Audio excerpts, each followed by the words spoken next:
Inflation soaring, approval ratings tanking, foreign policy crises sticking.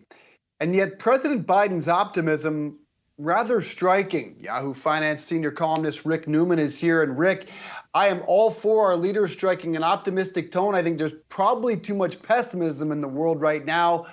But Biden today to the AFL-CIO, was that bordering on delusional? Yeah, he said he's optimistic about the outlook for the U.S. economy.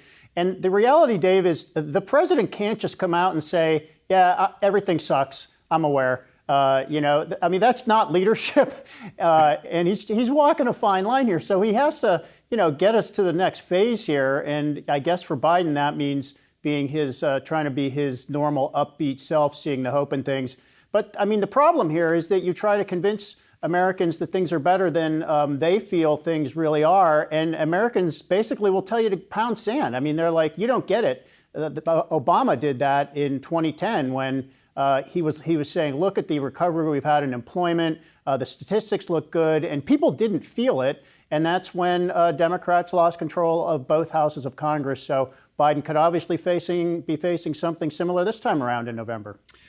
Well, Rick, when it comes to potentially capitalizing on the fact that we do see high inflation, Republicans have been very critical of the Biden administration. We haven't really gotten a concrete plan up until today. We're getting some more details from Senator Grassley. He's making a proposal here just in terms of how to rein in inflation. Also, a group of Republicans on the House Ways and Means Committee. What can you tell us about those proposals? Right. So Biden has correctly said, these guys are all complaining about inflation, but what's their plan? They don't have a plan. And then he brings up this tax plan that Senator Rick Scott has, where he wants everybody to pay a little bit of tax, which would be a tax hike on lower income people. So Republicans finally figured out we got to get something other than Rick Scott's tax plan. So now they're starting to float some things, a few tax cuts that would do things like incentivize more saving and investment. They're saying there's a fair amount of government money, parts of all those stimulus bills that's out there. It's unspent. Let's reclaim that money and pull a little bit of money back in. The reality is Republicans, even if, let's say, they win both houses of Congress in November, they could pass bills and Biden's not going to sign them if he doesn't want to sign them. So they're basically just trying to say, yes, we do have a plan. So this is framing for the midterms. And Rick, something that we're also seeing being considered, obviously what we're seeing with Chinese tariffs, you have one school of thought that says, look, this is not the time to do this. We need to sort of figure out our entire relationship with China before we do this. And the other side that says, look, this could be a way to ease inflation since the tariffs really only hurt American consumers who are buying these goods. What do we know about where the Biden administration is really going at this point?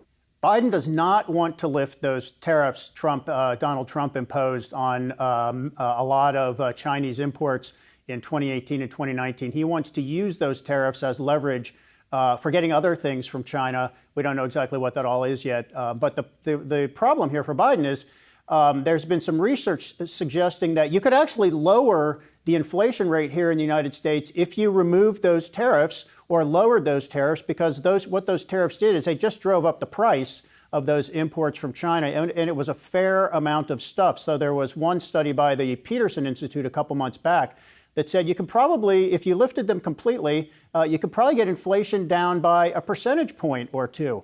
And, that's a lot. Even if inflation is 8.6%, 7.6% may not sound that much better.